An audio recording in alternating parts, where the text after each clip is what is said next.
হৈছে নেকি? যথেষ্ট হৈছে কাৰণ থাৰ্ড ফ্ল'ৰত আমাৰ ব্ৰাঞ্চ আছে, দুটা ব্ৰাঞ্চ আছে।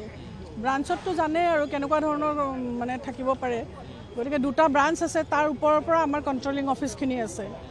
গতিকে লোন ডিপাৰ্টমেণ্ট আছে, লোনততো কিমান ডকুমেণ্টছ হেৰি, এতিয়া কিহৰ কাৰণে হৈছে এইটো আমাৰ কিন্তু আমাৰ ফায়াৰ অনবৰত এক্টিভে থাকে, গতিকে ৰাতিয়ে গম পাইছে, কিন্তু ইমান বেছি জ্বলিছে যিহেতু কোনেও ভালকৈ গমেই পোৱা নাই এতিয়ালৈ, তাৰপিছতহে গম পাব আৰু সেইখিনিতো আমি ক'ব নোৱাৰিম ন, অফিচিয়েল কথাটো আমি ক'ব নোৱাৰিম। এতিয়া ক্ষয় ক্ষতি কি হৈছে সেইখিনিওতো আমি এতিয়া গম নাপাওঁ, তাৰপিছতহে আমি গম পাম আৰু কি হৈছে কি নাই হোৱা। সেইখিনি কথাটো মই এতিয়া ক'ব নোৱাৰিম, কেনেকুৱা ধৰণৰ ক্ষয় ক্ষতি কি হৈছে মই গম নাপাম, গতিকে পিছত আমাৰ গম পাব আৰু গম পালে দেখা যাব। এতিয়াতো জাষ্ট ইনচিডেণ্টটো হৈছে, আমি এতিয়া ক'ব নোৱাৰিম কথাটো একো। হয় হয় হয়, আমিওতো মনত বহুত দুখ পাইছোঁ, আমাৰ কিমান বস্তু আছে ইয়াতে, আমি যিহেতু ইমান বছৰ ইয়াত চাকৰি কৰি আছোঁ, গতিকে কি হৈ আছে কি নাই সেইটো আমি এতিয়া ক'ব নোৱাৰিম, দেখা যাওক কি হয়। SBI কণ্ট্ৰলিং অফিচ আছে, দুটা ব্ৰাঞ্চ আছে।